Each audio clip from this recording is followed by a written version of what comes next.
पश्चिम बंगाल में बीजेपी ने बड़ा इतिहास रच दिया है। पहली बार भारतीय जनता पार्टी पूर्ण बहुमत के साथ बंगाल में सरकार बनाने जा रही है। बीजेपी ने ममता बनर्जी की अगुवाई वाली टीएमसी सरकार को 15 साल के बाद उखाड़ फेंका, जिसके बाद टीएमसी कार्यालय में सन्नाटा देखने को मिला। वहीं इस जीत के बाद देश भर के बीजेपी कार्यालयों में जश्न का माहौल बना हुआ है। उसी तरह राजस्थान के बीकानेर में भी पश्चिम विधानसभा क्षेत्र के विधायक जेठानंद व्यास के कार्यालय के बाहर बीजेपी कार्यकर्ताओं ने चुनाव परिणामों को लेकर जमकर खुशी मनाई। इस दौरान कार्यकर्ताओं ने जमकर आतिशबाजी की और झालमुड़ी बांटकर अपने जीत का जश्न मनाया। वहीं इस बीच गृह मंत्री अमित शाह का ममता दीदी के गढ़ में दिया गया एक बयान तेजी से वायरल हो रहा है। भाइयों बहनों, 4 मई को सुबह काउंटिंग चालू होगी। 8 बजे बैलेट बॉक्स खुलना शुरू होगा। 9 बजे पहला राउंड, 10 बजे दूसरा राउंड, 1 बजे काउंटिंग समाप्त और बीबी दीदी tata goodbye. Amit Shah द्वारा दीदी टाटा गुड बाय वाली भविष्यवाणी तो सच हो गई है। हालांकि अब देखना होगा कि बीजेपी पार्टी पश्चिम बंगाल को अपनी खोई हुई पहचान दिलाने के लिए क्या कुछ कदम उठाने वाली है। इसके अलावा बीजेपी पार्टी से जुड़े नेता और कार्यकर्ताओं ने इस प्रचंड जीत पर क्या कुछ बयान दिया, वो भी आप जरूर सुनिए।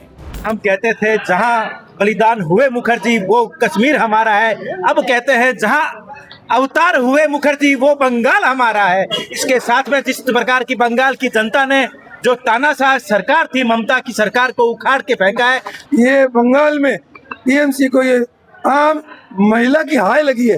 इन्होंने जो महिला आरक्षण बिल को जो रोका था उसकी सबसे बड़ी बददुआ उनको लगी है। एक जो आजादी मिली है बंगाल में, जो वहां पर तृणमूल की कांग्रेस सरकार थी, वहां पर लोकतंत्र नाम की कोई चीज नहीं थी।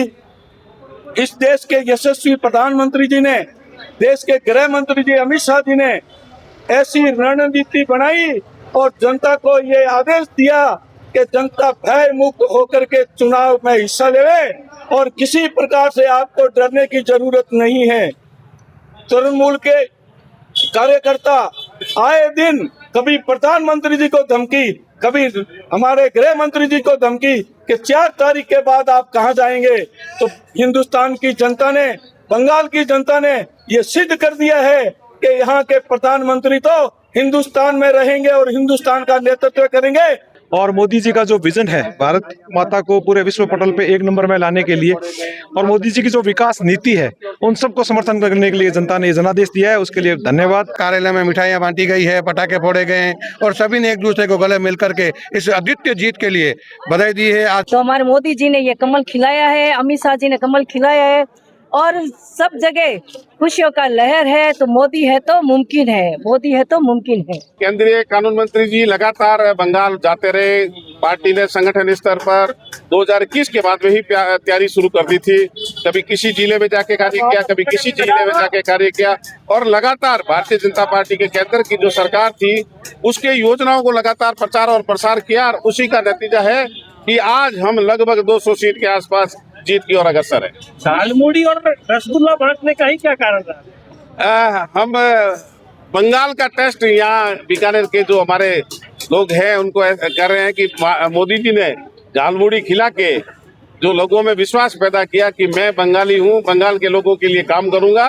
बहुत बहुत धन्यवाद।